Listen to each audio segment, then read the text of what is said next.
শুক্রবার বিকেলে গঙ্গারামপুর মহকুমা আদালতের বার অ্যাসোসিয়েশনের আইনজীবীদের সঙ্গে দেখা করেন কেন্দ্রীয় মন্ত্রী সুকান্ত মজুমদার। উকিলদের কি কি সুবিধা অসুবিধা রয়েছে সে সমস্ত বিষয়ে আলোচনা করেন সুকান্ত মজুমদার। পাশাপাশি মহকুমা বার অ্যাসোসিয়েশনের লাইব্রেরিতে কিভাবে উন্নতি করা যায় সে বিষয়ে আলোচনা হয়। পরবর্তীতে গঙ্গারামপুর মহকুমা আদালতের মহিলা উকিলেরা তাদের বিভিন্ন সমস্যার কথা তুলে ধরেন। শিক্ষা প্রতিমন্ত্রী তথা রাজ্য সভাপতি সুকান্ত মজুমদার বার অ্যাসোসিয়েশনের মহিলা উকিলদের খুব তাড়াতাড়ি বিভিন্ন সমস্যার সমাধানের আশ্বাস দেন।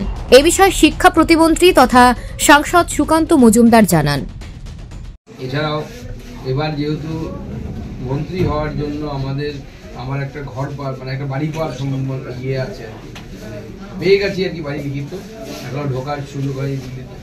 তো আপনাদেরও কোনো যদি অসুবিধা হয়, কোনো মেডিকেল কোনো কমপ্লিকেশনস থাকে যার জন্য দিল্লি এমসে দেখানোর, সেখানে আমরা ব্যবস্থা করছি যাতে এখানকার মানুষ গিয়ে ওখানে বিনা পয়সায় থাকতে পারে। হ্যাঁ, থাকার ব্যবস্থাটা আমার ওখানে বিনা পয়সায় যেতে হয়। অবশ্য ফার্স্ট কাম ফার্স্ট সার্ভের ভিত্তিতে হবে, কারণ হ্যাঁ অ্যাভেলেবিলিটির উপর 4-5টা রুম আছে, সেরকম ব্যবস্থা করছি যাতে এক একটা রুমে 2-3 করেও গিয়ে থাকতে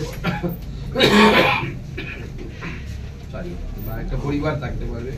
এই ধরনের পরিষেবাগুলো আছে। আপনাদের যখন প্রয়োজন পড়বে আমাকে জানাবেন এবং আপনাদের পাশে সবসময় পাবেন আমাকে। এইটুকুই বলার ছিল।